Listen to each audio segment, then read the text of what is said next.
비탈길이다 해서 비탈길 탓을 하고 또 평지를 가다가 넘어지면 신고받은 신을 또 탓하기도 합니다. 사람들은 자기의 잘못을 시인하고 인정하기를 좀처럼 어려워한다고 하는 거예요. 그래서 자기 탓으로 돌리지 않고 다른 사람 탓이나 환경 탓으로 돌리는 경우가 더 많이 있다고 하는 거예요. 여러분들은 과연 어떠십니까? 여러분들의 행한 일에 대해서 여러분 책임을 지고 자기 탓으로 여기면서 살고 있습니까? 오늘 본문에 보니까 주인공으로 등장하는 이 사울 왕이 자신의 잘못을 인정하지 않고 그것을 탓을 하면서 하나님의 준엄한 징계를 받게 되는 그런 내용을 보게 됩니다. 우리에게 주어진 일, 여러분 누구 탓이 아닙니다. 우리에게 나타나는 모든 일은 우리 하나님의 섭리 경륜 가운데 우리에게 일어난 일이어서 어렵고 힘들 때는 그 일이 왜 일어났을까? 이 일을 통해서 하나님은 무엇을 말씀하시나?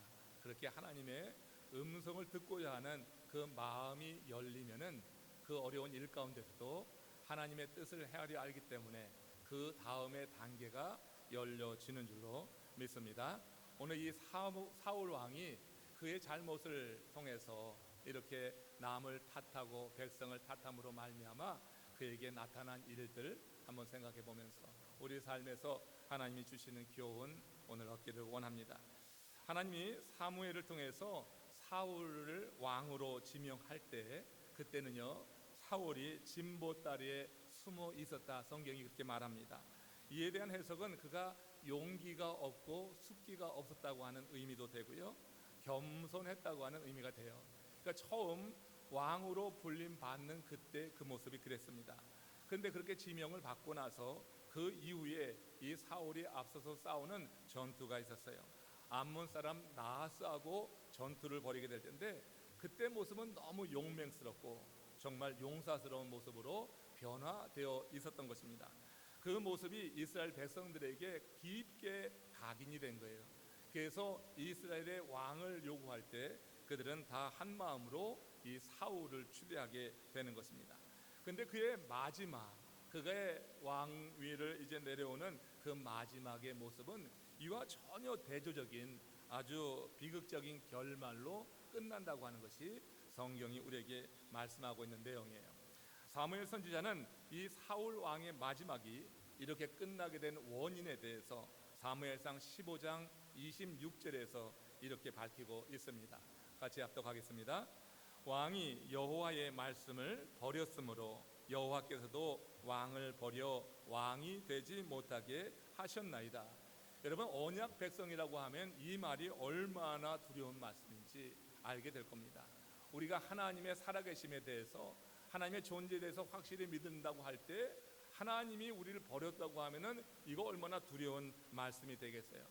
여러분, 이 사울 왕의 실패는 가만히 살펴보니까 그런데 아담이 실패했던 바로 그 지점과 같다고 하는 거예요. 아담이 실패했던 것은 뭐냐면 하나님의 말씀이 있었음에도 불구하고 그 말씀에 불순종한 거죠. 그리고 불순종했을 뿐만 아니라 그에게 책망하는 하나님에게 이 아담은 핑계를 댔어요. 아내 핑계를 댔다고 하는 거예요. 자신의 책임으로 돌리지 않고 아내의 책임으로 아내에게 핑계대는 그 모습이 지금 여러분 이 사울이 그대로 지금 보이고 있는 것을 우리는 알게 됩니다. 사울의 이런 모습은 사실 그의 하나의 습관과 같았다고 하는 것을 성경이 말해요. 그래서 사무엘상 13장에 보면 오늘 이 아말렉과의 전투 이전에 있었던 전투 이야기인데 거기 보면은 블레셋과의 전투가 있습니다. 이 블레셋과의 전투에서 그가 보인 모습이 이제 정말 그의 삶에 이렇게 하나님의 말씀을 불순종하고 또 누군가를 탓하는 것이 하나의 습관화 되어 있다고 하는 것을 알 수가 있어요. 이스라엘은 이방 나라와 전쟁을 치르기 전에 항상 하나님께 번제를 드렸잖아요. 그들이 하나님께 번제를 드리는 것은 그 전쟁이 하나님의 전쟁이 되기를 소원하는 그런 마음으로 제사를 드리는 거예요. 그러니까 제사를 드리면서 하나님, 이 전쟁에 하나님이 함께 하실 것입니까? 하나님의 뜻을 묻는 게 이 번제의 중요한 그런 예식이었다고 하는 거예요. 근데 사울이 왕이 된 지 2년 만에 그 초기죠. 이 블레셋과 큰 전쟁을 치르게 될 때가 있었는데 그때 하나의 문제가 생긴 거예요. 그때 아주 긴박한 상황에 이 사울이 놓이게 된 것을 성경이 이렇게 말씀하고 있어요. 사무엘상 13장 6절에서 8절이 이 말씀입니다. 같이 합독합니다. 이스라엘 사람들이 위급함을 보고 절박하여 굴과 수풀과 바위 틈과 은밀한 곳과 웅덩이에 숨으며 어떤 히브리 사람들은 요단을 건너 갓과 길르앗 땅으로 가되 사울은 아직 길갈에 있고 그를 따른 모든 백성은 떨더라. 사울은 사무엘이 정한 기한대로 이레 동안 기다렸으나 사무엘이 길갈로 오지 아니하매 백성이 사울에게서 흩어지는지라. 지금 여기 보니까 사무엘은요 이 사울에게 말한 그 기한 내에 오지 않고 있는 거예요. 그런데 사울 왕이 판단하니까 지금 전선의 상황은 너무나 위험하게 돌아가고 있는 거예요. 이스라엘 군대는 블레셋 군대의 그 등등한 그 사기가 높은 그 블레셋 군대 앞에서 공포심에 사로잡혀서 떨고 있습니다. 이곳저곳으로 흩어지고 있었고 굴로 숨고 갓으로 이렇게 길르앗 땅으로 도망가는 그런 군대가 많이 일어나게 됐어요. 이러니까 여러분 사울 왕의 마음이 조급해지는 게 당연하겠죠. 그 사무엘을 더 기다리지 못하고 자신이 직접 제사를 지내버린 것입니다. 이게 13장 9절 말씀인데 사울이 이르되 번제와 화목제물을 이리로 가져오라 하여 번제를 드렸더니 그랬어요. 그 사무엘이 올려야지 될 그 번제를 지금 사울 왕이 올리고 있는 거예요. 여기서 보듯이 여러분 사울 왕은 나름대로 자신의 행위를 합리화할 수 있는 그런 불가피성에 대해서 할 말이 있었죠. 지금 여러분 사울 왕이 사무엘이 오기까지 기다리지 않은 게 아니에요. 일주일을 기다렸어요. 그리고 번제를 드릴 제물을 마련해 놓고 있었어요. 그런데 블레셋 군대가 당장 쳐들어올 기세가 되고 이스라엘 군대는 사기가 저하되어서 막 흩어지고 있는 이런 전시 상황이었다고 하는 거예요. 이렇게 위급하게 돌아가고 있으니까 그가 제사를 집례했다고 말할 수 있는 거 아니겠어요? 이 전쟁에 나가기 전에 제사 드린 건 잘한 거잖아요. 근데 이 제사를 드리는 그 상황이 그렇게 위급했으니 그는 변명할 수 있는 충분한 이유가 있었다고 하는 거예요. 그런데 그의 그 행동에 대해서 하나님이 사무엘을 통하여서 아주 준엄한 이런 말씀을 하시는 것입니다. 하나님은 그의 행동을 망령되다 하시고 그리고 그의 왕위가 길지 못할 것이다. 그가 곧 왕위에서 폐위될 것이다. 이렇게 말씀하신 거예요. 이를 이해하기 위해서는요 사무엘이 사울 왕에게 일주일간 기다리라 했던 그 말씀 처음 명령을 한번 살펴봐야 돼요. 사무엘상 10장 8절에 보면은 일주일 기다리게 됐던 그 배경을 이렇게 말합니다. 같이 읽습니다. 너는 나보다 앞서 길갈로 내려가라. 내가 네게로 내려가서 번제와 화목제를 드리리니 내가 네게 가서 내가 행할 것을 가르칠 때까지 7일 동안 기다리라. 그러니까 여기서 기다리라고 한 것은요 단순히 제사를 위해서 기다리라고 하는 그 말씀보다는 이제 사무엘이 가서 이제 왕으로 등극한 이 사울이 어떻게 그 나라를 치리하고 어떻게 하나님이 다스리시는 하나님이 통치하시는 나라로 행해 나갈 것인지를 가르칠 계획이 있다고 하는 거예요. 그래서 그 계획과 의도에 대해서 말할 테니 기다리라고 하는 것이었던 것입니다. 그가 여러분 제사를 임의로 드린 것도 큰 문제지만 그것은 하나님의 뜻대로 나라를 다스리지 않겠다고 하는 하나의 선언과 같은 게 지금 사울이 직접 제사를 드린 이 행동 가운데 보여지고 있다고 하는 거예요. 사울은 이 일로 모든 결정의 최종 권위를 하나님이 아니라 자신에게 두고 있음을 나타냈다고 하는 거예요. 이게 하나님 앞에서 아주 큰 죄가 됐다고 하는 것입니다. 여러분 우리도 이런 경우가 얼마나 많아요. 평소에 우리가 신실하죠. 하나님을 잘 믿고 정말 하나님을 의지하고 기도도 많이 한다고 합니다. 그런데 인생에 갑자기 찾아드는 풍랑과 비바람 속에서 우리의 삶이 아주 위기로 이렇게 몰려가게 될 때 우리는 하나님의 말씀을 들으려고 하기보다는 우리 생각이 앞서는 경우가 얼마나 많이 있는지 몰라요. 하나님께 나가서 구하기보다 스스로 문제를 해결하려고 사람을 먼저 찾아다니는 것입니다. 하나님의 때를 기다리지 못하고 서두르다가 일은 꼬이게 되고 조급증에 가슴이 답답해진 적이 얼마나 많이 있어요. 이는 결국 하나님의 말씀보다 세상을 더 의지하는 사람들이 살아가는 모습이라고 하는 건데, 우리도 그렇게 살 때가 있다고 하는 거예요. 그렇습니다, 여러분. 사울이 버림받은 가장 큰 이유는요, 이렇게 하나님의 말씀에 근본적으로 사실 그 마음의 저변에는 그 말씀에 순종하려고 하는 그런 마음이 없었기 때문이라고 하는 것을 우리는 알아야 돼요. 그는 자신의 생각을 더 믿었고 그 생각에 따라서 당면한 문제를 처리하려고 했다고 하는 것입니다. 여러분, 이 세상에서 우리가 높은 자리에 올라갈 수 있고 우리 일이 술술 잘 풀려갈 때가 있습니다. 그럴 때 꼭 기억해야 될 것이 있는 거예요. 그것은 결코 우리가 탁월한 능력이 있어서 그런 것이 아니라 하는 것입니다. 그 자리에 있게 하신 그분이 우리를 도우셔서 우리가 그 자리에 있게 된 것을 고백해야 될 거예요. 오직 하나님의 은혜와 섭리로 그렇게 되었다고 하는 진실한 고백이 있을 때 우리 하나님은 우리를 그 자리에 계속 두시는 거예요. 그러나 이런 고백이 없이 자기의 능력으로 탁월한 그런 경험을 통하여서 이뤘다고 하면은 반드시 그 자리가 오래가지 못할 것이라고 하는 것을 오늘 말씀이 우리에게 증거해주고 있는 것이에요. 고린도전서 15장 10절에 보면은 정말 그가 있는 자리에 대해서 하나님의 은혜로 됐다고 고백하는 바울의 고백, 정말 우리에게 귀감이 되는 고백을 보게 되는데, 한번 같이 우리도 이렇게 되기 위해서 같이 합독해 읽겠습니다. 그러나 내가 나 된 것은 하나님의 은혜로 된 것이니 내게 주신 그의 은혜가 헛되지 아니하여 내가 모든 사도보다 더 많이 수고하였으나 내가 한 것이 아니요 오직 나와 함께 하신 하나님의 은혜로다. 여러분, 하나님의 은혜가 뭡니까? 헬라어로는 카리스라고 하죠. 하나님께로부터 받았다고 하는 것입니다. 은혜 받을 자격이 없는데 하나님이 부어주신 선물이라고 하는 것이 바로 이 은혜에 담겨 있는 뜻이에요. 우리는 하나님께 말할 수 없는 은혜를 받아서 지금 구원에 이르렀습니다. 그러나 우리가 너무 자주 이 사실에 대해서 망각하고 살 때가 있는 거예요. 오늘 본문에 사울이 바로 그런 사람 아니에요? 사울이 뭐 자격이 있어서 그 자리에 섰습니까? 그는 그렇게 보따리 속에 숨을 만큼 용기도 없고 습기도 없고 대단치 않은 그런 존재였어요. 그러나 하나님께서 그에게 사무엘을 통하여서 기름을 부어주는 순간에 그의 삶의 변화가 나타나는 거예요. 그를 택하셔서 이제 이스라엘의 왕으로 삼겠다고 했을 때 그 이후에 그의 심령의 변화가 나타나니까 나하스와 맞서서 암몬 군대와 맞서서 그렇게 용기 있는 자로 변화되어가고 그 전쟁에서 승리를 거둘 수가 있었다고 하는 거예요. 정말로 내세울 곳 없었던 존재이나 하나님이 택하시고 그에게 함께 하셨을 때 그런 일들이 있었음에도 불구하고 이제 직접 왕 위에 올라서 그 자리를 떡 차지하고 나니까 그 다음에 본성이 드러나고 있는 거예요. 그때 가서 마음의 근본 가운데 하나님의 말씀에 불순종하는 그의 모습, 그것이 드러나고 있는 것을 볼 수가 있는 것입니다. 여러분, 우리가 기억해야 될 것은 사울이 초대 왕이 되었을 때 그때 상황은요, 사사기에서 계속 이어져 오는 그 상황을 우리가 생각해야 돼요.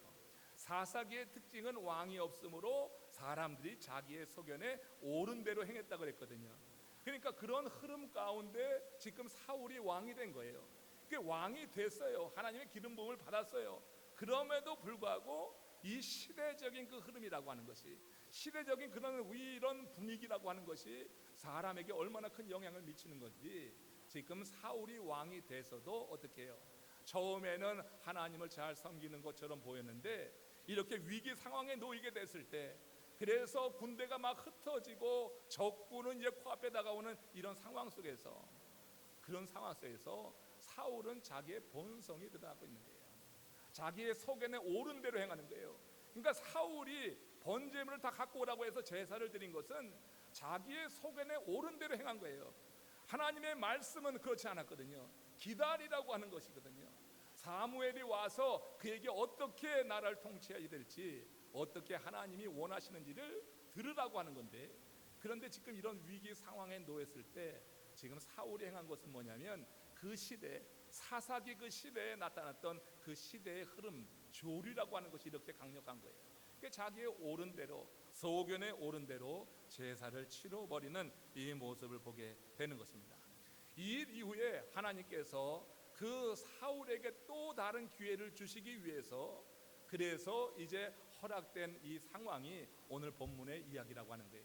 이제 이 사울이 그렇게 하나님의 뜻을 저버리고 자기 임의로 번제를 드렸습니다. 그래서 너의 왕위가 길지 않을 것이라고 하나님 경고하셨는데, 이 이후에 하나님은 그를 내치지 않고 다시 한번 기회를 주신 거예요. 그 기회가 오늘 본문 아말렉과의 전쟁이라고 하는 거예요. 이 아말렉과의 전쟁에서 하나님께서 사무엘을 통하여서 그에게 명령하신 것은 아말렉의 모든 생축을 다 진멸하라고 하는 거예요. 왕 이하 모든 사람, 거기에다가 생물 생축 모든 것을 다 진멸하라고 하는 것인데, 이런 하나님의 명령 앞에서도 사울이 다시 한번 그의 습관처럼 말씀에 불순종하는 심각한 죄를 지었다고 하는 것입니다. 그러면서 뭐 했어요? 그 불순종하고 거기에 핑계를 대고 있는 거예요. 사무엘상 15장 20절 21절이 그의 핑계 되는 말씀이에요. 같이 읽습니다. 나는 실로 여호와의 목소리를 청종하여 여호와께서 보내신 길로 가서 아말렉 왕 아각을 끌어왔고 아말렉 사람들을 진멸하였으나 다만 백성이 그 마땅히 멸할 것 중에서 가장 좋은 것으로 길갈에서 당신의 하나님 여호와께 제사하려고 양과 소를 끌어왔나이다. 얼마나 궁색한 변명이에요. 일국의 왕이 되어서 자기는 할 도리 다 했는데, 그런데 백성들이 하나님께 예배한다고 해서 제사를 드린다고 해서 양과 소를 남겨두었다고 하는 거거든요. 왕으로서 권위가 상실된 그런 모습을 보게 되는 거죠. 자기에게 주어진 그런 책임을 회피하는데 백성에게 회피하고 있는 거예요. 책임자는요, 그렇게 리더는 함께하는 사람들에게 책임을 돌려서는 리더가 될 수가 없는 겁니다. 우리 남북프로그램 연합감리교의 모든 책임은 제가 지는 겁니다. 여러분, 아무리 여러분들이 잘못해도 결국 쥐어지는 책임은 저에게 있는 것을 전 잘 알고 있어요. 여러분, 리더가 됐을 때 그걸 누굴 탓을 하는 것이 아니죠. 자기의 지도력에 문제가 있는 거고 자기의 결단에 선택에 문제가 있는 것을 우리가 그렇게 고백해야지 되는데, 누구를 탓하냔 말이에요. 지금 이 사울이 그렇게 한번 블레셋과의 전투에서도 그렇게 책임을 회피하고 했는데, 하나님은 그에게 다시 기회를 주기 위해서 아말렉 군과의 전투 속에서 그렇게 명령하셨건만, 그가 그 명령을 분명히 받고도 이처럼 순종하지 않고 그리고 책임을 회피하는데 그 백성에게 회피하더라 하는 얘기예요. 이에 대해서 그 유명한 말씀이 사무엘을 통해서 그 다음에 이어지는 거예요. 사무엘상 15장 21절에서 23절 말씀입니다. 같이 합독합니다. 사무엘이 이르되 여호와께서 번제와 다른 제사를 그의 목소리를 청종하는 것을 좋아하심같이 하시겠나이까? 순종이 제사보다 낫고 듣는 것이 수양의 기름보다 나으니, 이는 거역하는 것은 점치는 죄와 같고 완고한 것은 사신 우상에게 절하는 죄와 같음이라. 여호와의 말씀을 버렸으므로 여호와께서도 왕을 버려 왕이 되지 못하게 하셨나이다. 이 얼마나 준엄한 그러한 경고냐 말입니다. 여러분, 사사시대 때 그 시대적 흐름 가운데 여전히 머물러 있었던 사울 왕, 이스라엘의 왕이 되었음에도 불구하고 여전히 자기의 소신대로 소견대로 행하고 있는 것이 이렇게 사울 왕의 하나의 습관이 되어서 하나님의 준엄한 심판을 받고 있다고 하는 것을 우리가 생각해 봅니다. 그러면 여러분, 우리가 어떻게 해서 하나님의 뜻을 이루며 하나님이 기뻐하시는 삶을 살아갈 수 있을까? 우리가 반면에 생각을 해봐야지 되겠죠. 하나님의 말씀과 기도로 새로워지는 방법 외에는 없는 것입니다. 우리가 하나님의 말씀대로 살아간다고 하는 것, 그래서 그 뜻을 이루며 하나님을 기쁘시게 한다고 하는 것은요, 말씀과 기도 외에는 없어요. 다른 걸로 여러분 찾아보십시오. 하나님의 말씀대로 하나님의 뜻을 이루며 하나님을 기쁘시게 하는 것이 가능한가? 이에 대해서 다윗이 시편 40편 8절에서 이렇게 말씀한 적이 있어요. 같이 합독합니다. 나의 하나님이여, 내가 주의 뜻을 즐겨오니 주의 법이 나의 심중에 있나이다. 다윗은 주의 뜻을 행하기를 즐겨한다 그랬어요. 근데 즐겨할 수 있는 이유가 뭐예요? 주의 법이 나의 심중에 있기 때문이다. 그러니까 하나님의 말씀이 있지 않고서는 주의 뜻을 행하기들 어렵고, 거기다가 즐겨 행하는 것은 말도 되지 않아요. 그러니까 의무로 한두 번 할 수 있는지 모르지만 즐겨 행한다고 하는 것은 쉽지 않은 거예요. 하나님의 말씀이 여러분들의 삶을 다스리기를 주의 이름으로 축원합니다. 하나님이 우리에게 주시는 말씀이 내가 아멘으로 이렇게 화답함으로 내 심령에 새겨서 그 말씀이 내 심중에 있을 때야 비로소 하나님의 법을 우리가 즐겨 행할 수 있다고 하는 거예요. 사울과 이 백성은 가장 좋은 가축을 이제 남기고 가치 없는 하찮은 것은 진멸했어요. 그러니까 진멸하라고 하는 명령 가운데 일부만 지킨 거예요. 그러니까 좋은 것, 값진 것, 기름진 것은 남겨두고 가치 없는 것만 진멸했어. 우리가 하나님의 말씀을 지킬 때 가치 없는 것, 나에게 별 도움이 안 되는 것은 잘 지키는데, 내가 생각할 때 이 육신적으로 세상적으로 귀하다고 하는 것은 지키지 않을 때가 많이 있잖아요. 그러니까 이 사울과 그 백성이 정말로 가치 없는 것을 지키라고 하는 것에서는 명령을 따랐는데, 이처럼 자기 소견, 내가 옳다고 생각하는 것이 앞서게 됐을 때는 좋은 가축은 남겨두는 일을 했단 말이에요. 여러분, 이것이 우리가 신앙생활하면서 가끔 보이는 그런 모습이에요. 우리가 하나님의 명령을 골라가면서 선택적으로 지킨다고 하는 것, 이거 여러분 우리가 깊게 생각해 봐야 될 것입니다. 하나님이 그들에게 뭐라고 말했어요? 사무엘상 15장 24절에 보면 다윗이 그 말을 듣고 이렇게 이제 고백합니다. 같이 책망에 대해서 이 다윗이 고백하는 사울이 고백하는 말씀을 같이 읽겠습니다. 내가 범죄하였나이다. 내가 여호와의 명령과 당신의 말씀을 어긴 것은 내 백성을 두려워하여 그의 말을 청종하였습니다. 지금 가면 갈수록 태산이에요. 지금 여러분 이 사울이 말하는 것을 들어보세요. 지금 사울이 청종해야 될 대상은 누구예요? 이게 하나님의 말씀 아니에요. 그런데 지금 사울이 청종하는 게 그 백성의 말을 청종했다고 하는 거예요. 그 백성을 두려워했다고 하는 거예요. 여러분, 하나님의 말씀에 청종해야 되는 것이 마땅한 것입니다. 그러나 실상은 이렇게 사람의 말에 우리가 청종할 때가 있더라고요. 우리가 살면서 눈에 보이지 않는 하나님의 말씀보다는 당장 눈에 보이고 내 삶에 가까이 있는 사람의 말이 두려울 때가 있더라고요. 목회하면서 보니까 그럴 때가 있어요. 솔직히 하나님의 말씀이 분명히 임했음에도 불구하고 성도들이 이런저런 그런 이제 이유로 또 합리적인 그런 일을 대면서 말을 하면요, 그 말을 무시할 수가 없는 거예요. 그 말이 두려울 때가 있는 거예요. 어찌 보면 지금 사울이 그런 상황이 아닐까 그런 생각을 해요. 하나님의 말씀을 분명히 들어서 이 말씀대로 행해야 됨에도 불구하고 지금 그 백성들이 말하는 거예요. 그 백성들을 두려워하는 거예요. 그들이 다 이것이 옳다고 할 때 그가 옳고 그름에 대한 판단을 잃어버리고 백성들이 말하는 것을 청종해 따라가고 있는 것을 보게 되는 것입니다. 우리가 여러분 당장 눈에 뜨이는 것에, 눈에 보이는 사람의 말에 우리가 휩쓸려 가게 될 때, 그러나 하나님의 뜻은 우리를 통해서 절대 일어날 수가 없는 것을 우리는 알게 돼요. 그러면 하나님은 왜 우리에게 순종을 요구하는 것인가? 다시 말씀드리지만 우리를 통하여서 하나님의 뜻이 나타나기를 원한단 말이에요.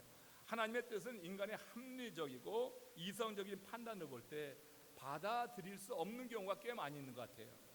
그래서 여러분, 믿음과 우리가 순종 가운데 산다고 하는 것은 우리가 그 이성으로 받아들일 수 없는 그 상황 속에서, 그래서 하나님은 우리에게 순종을 요구하시는 것이다, 이렇게 말할 수 있습니다. 노아는 홍수라는 것이 무엇인지도 몰랐어요. 그런데 하나님께서 방주를 만들라고 하시니까 방주를 만들었어요. 그게 뭐냐고 묻지도 않고 홍수가 뭐냐고 묻지도 않았어요. 두 말 없이 순종했어요. 그건 뭐냐면은 노아가 하나님을 믿었기 때문이라고 하는 겁니다. 그러니까 믿음이라고 하는 것과 순종은요, 이게 동전의 양면과 같은 거야. 그러니까 이거 하나의 단어라고 하는 거예요. 그러니까 멕시코에 보면 여러 인종이 있는데 그 중에 홍인종이 있다고 하는 겁니다. 그런데 그들은 믿는다는 것과 순종한다고 하는 말을 한 단어로 쓴다고 하는 거예요. 그렇기 때문에 그들은 믿음과 순종을 구별하지 않는 거예요. 믿으면 당연히 순종한다고 하는 것입니다.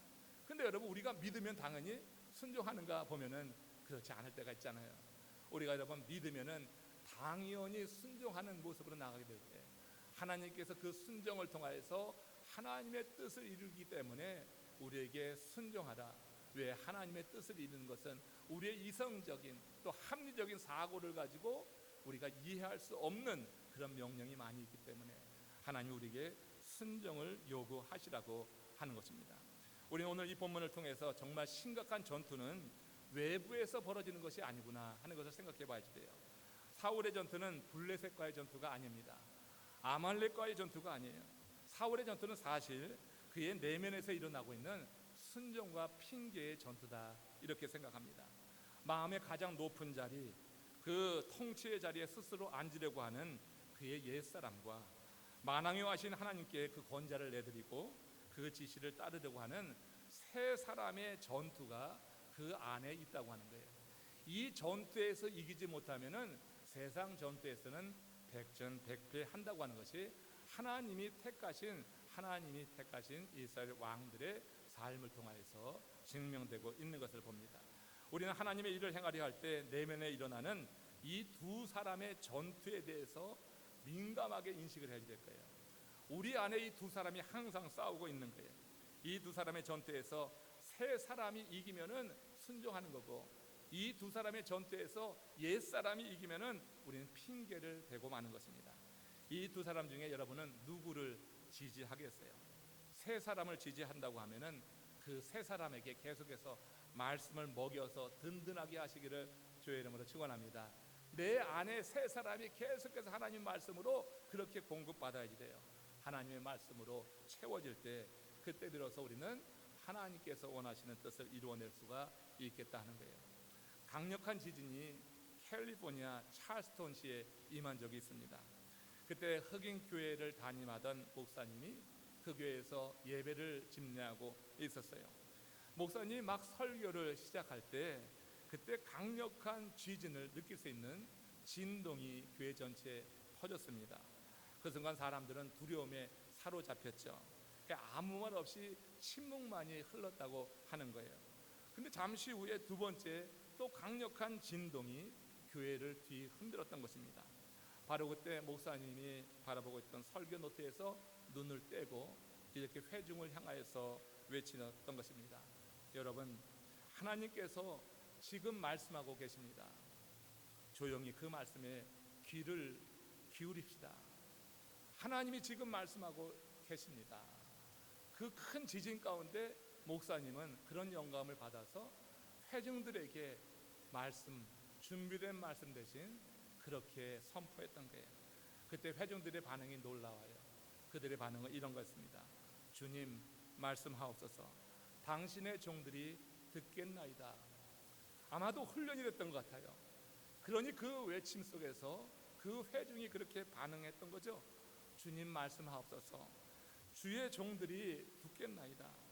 여러분, 우리 인생에 이렇게 강력한 지진 같은 내 삶의 기반을 흔드는 일이 벌어질 때 우리는 어떻게 하고 있는가 한번 생각해 보는 겁니다. 우리가 하나님의 말씀에 귀를 기울이고 있는가? 사색이 되어서 허겁지겁 도망갔던 그 이스라엘 군대처럼 강을 건너고 불로 숨고 그렇게 떨면서 세상을 향해 뛰어나가고 있는가? 내 삶의 기반을 흔들리는 그와 같은 큰 위기, 그와 같은 일이 내게 찾아들 때 우리는 하나님의 음성에 귀를 기울이려고 하는가? 감당 못할 강력한 지진 앞에서는요, 다른 일 할 거 없어요. 내가 감당하지 못할 강력한 인생의 지진 앞에서는요, 문 열고 바깥에 나가봐야 소용없어요. 하나님의 음성을 듣고자 하는 마음이 있는 것이야말로 그런 강력한 그런 지진, 인생의 위험에서 벗어날 수 있는 일이라고 믿습니다.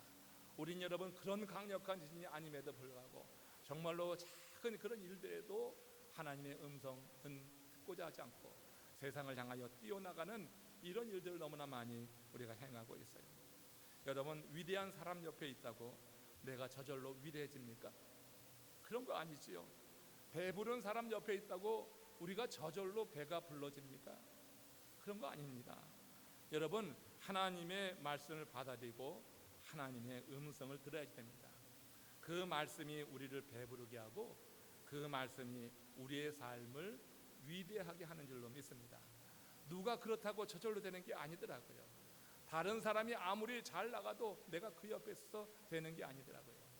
우리가 하나님의 말씀을 듣고 그 말씀에 청중하게 될 때 비로소 우리는 배부르고 위대한 하나님의 사람으로서 하나님의 뜻을 이룬다고 하는 것을 꼭 기억하시기 바랍니다. 이번 가을에 우리의 심령이 하나님의 말씀과 기도로 그렇게 풍성해지기를 저는 원해요.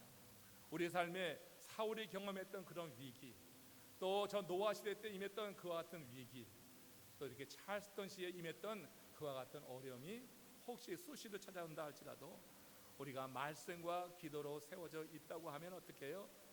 오늘 일대의 제자 양육 이제 간증하신 우리 강 집사님 끝에 인용한 말씀이 제가 잘 이용하는, 자주 인용하는 말씀 아니에요? 디모데전서 4장 4, 5절 말씀, 하나님이 지으신 모든 것이 선하니 감사함으로 받으면 버릴 것이 없나니 하나님의 말씀과 기도로 거룩하여집니다. 그러니까 하나님의 말씀과 기도가 있으면 내 인생에 대한 모든 내 삶의 기반을 흔드는 지진 같은 것도요, 그것도 거룩하게 해석이 되더라 하는 거예요. 이 지진 앞에 무너져 내리고 세상을 향하여 뛰쳐나가는 게 아니라 오히려 하나님 앞에 더 가까이 가려고 하는, 하나님의 말씀과 기도로 내가 든든히 세워질 때 우린 더 새롭게 되는 줄로 믿습니다. 우리가 과거에 살던 삶을 회개해 보십시오. 한번 돌이켜 보십시오. 우리가 과연 어떤 선택을 했는가? 하나님의 말씀과 기도를 가지고 내게 일어난 모든 일을 정말 감사함으로 받으면서 버릴 것이 없겠는가? 그렇지 않으면은 이처럼 사울처럼 자기의 소견대로 옳은 대로 행하면서 말이에요, 그것도 모질라서 그렇게 궁색한 변명을 해가면서 그 백성에게 핑계를 돌리는 그런 아주 보잘것없는 존재가 아니었는가? 우리는 하나님의 말씀을 마음에 품어야 됩니다. 우리가 하나님께 순종하는 것과 우리가 하나님 앞에 핑계하는 것 사이에는 하나님의 말씀이 있는 거예요. 그러나 이 하나님의 말씀이 우리 가운데 충만해야 비로소 우리는 하나님의 말씀에 순종하고 나가는 거예요. 이 말씀이 없으면 너무나 빈약해지는 거예요. 그 삶이 너무나 허접해지는 거예요. 그래서 그때 가서는 핑계대는 거예요. 변명하는 거예요. 자기를 합리화하는 거예요. 그러면서 신앙생활 한다고 하면은 하나님이 그 중심을 모르실까? 여러분 한번 생각해 봅니다. 이번 가을에 우리 앞에 있는 이 40일 부흥성회가 또 함께 계속되어지는 트리니티 성경학교가 저와 여러분들이 하나님의 말씀과 기도로 세워지는 그런 시간들이 분명히 되리라고 믿습니다. 함께 마음으로 우리가 결심하면서 같이 참여하게 될 때 이 일 속에 함께 하신 하나님의 증거가, 우리 하나님의 도우심의 손길이 우리 가운데 경험되게 될 줄로 믿습니다. 우리 함께 고개 숙여서 기도하심으로 인해서 오늘 우리 삶 속에 너무나 자주 우리가 마주치고 있는 이 순종과 핑계 사이에 우리 자신이 놓여 있는 모습, 이 속에서 우리가 너무 자주 핑계하지 않았나? 하나님 말씀에 순종할 때 하나님께서 우리를 향하신 뜻을 보이시고 우리는 하나님의 뜻을 이루는 것인데 우리가 그렇지 못하고 살아왔던 것을 우리가 주님 앞에 고백합시다. 그리고 더 새롭게 일어서기 위해서 주님 말씀을 주시옵고 주님 기도하는 그 자리에 나갈 수 있는 믿음을 더하여 주시옵소서. 우리 다 같이 합심으로 기도하시겠습니다.